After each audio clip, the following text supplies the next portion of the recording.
À Paris, le long du canal de l'Ourcq, se trouve le premier café culturel associatif destiné aux enfants et aux adolescents, le Café Zoïde. Anne-Marie Rodenas en est la fondatrice. C'est un rêve d'enfant. Café Zoïde représente beaucoup pour moi puisque c'était un rêve que j'avais quand j'avais 12 ans. L'enfant est ici considéré comme une personne. C'est un lieu vivant et un lieu d'expression libre des enfants comme des adultes qui s'y sentent bien. Le Café Zoïde, c'est un espace de rencontre accessible à tous qui propose des animations quotidiennes. Il place au cœur de ses valeurs la créativité, l'estime de soi, l'autonomie de l'enfant et une éducation basée sur la bienveillance.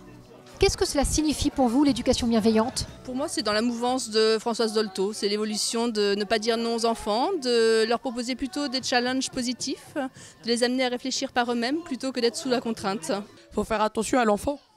C'est-à-dire, par exemple, il ne faut pas l'insulter, il ne faut pas le brusquer. C'est vraiment éviter d'humilier les enfants, les comparer. Voilà, t'es plus un bébé, par exemple. C'est des formules où je suis très attentif. On est là pour accompagner les enfants, pour leur apprendre des choses, les aider, les aimer, mais ne jamais les dominer. Voilà.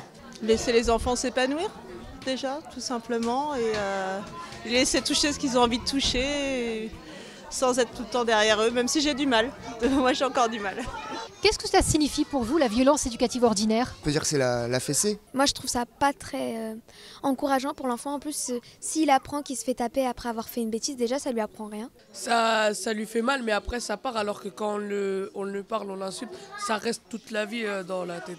Pour moi, la violence éducative ordinaire, elle est beaucoup aujourd'hui dans la parole. Je pense qu'on la pratique tous sans forcément s'en rendre compte. Et on s'en rend surtout compte quand on voit nos enfants se comporter d'une certaine manière qui peut nous paraître agressive, voire violente, alors qu'en fait, ils ne sont que dans l'imitation de ce qu'on fait. Je trouve que l'enfant, il faut lui faire confiance. Faut moins créer sur les enfants, il faut leur parler avec douceur. Et les enfants, il faut juste écouter les parents. Et ça va marcher.